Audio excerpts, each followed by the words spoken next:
Kung zombie ka, yung anak mo kailangan mo i-train na sa pagiging zombie, ano ay tuturo mo sa kanya? Tuturuan ko siyang tumakbo para di siya mabagal. Tumakbo. Tumakbo.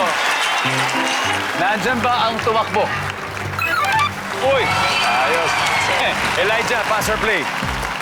Play! Play. Okay, balik ka muna, Martin. Vince! May role ka na ba na ikaw ay naging zombie? Wala pa. Wala pa. Pero pwede natin subukan yun. Di ba? Bilang isang aktor, parang siguro baliktarin mo na lang. Kung ite-training mo ang isang tao para maging isang zombie, ano ituturo mo sa kanya? Siyempre, umarte. Ng isang zombie. Ano po ang arte?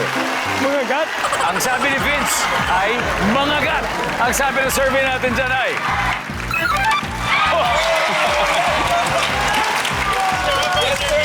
Saan ba dapat ang unang kagat ng zombie?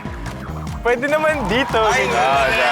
Hindi sa utak, ha? Hindi sa utak. Hindi sa utak. John, kung zombie ka at kailangan mo i-train ang anak mo sa pagiging zombie, ano ituturo mo sa kanya? Paano umiwas sa bala? Paano nga ba? Paano ba umiwas sa bala? Ay, gagano na siya. Eh, andyan na yung mga pulis.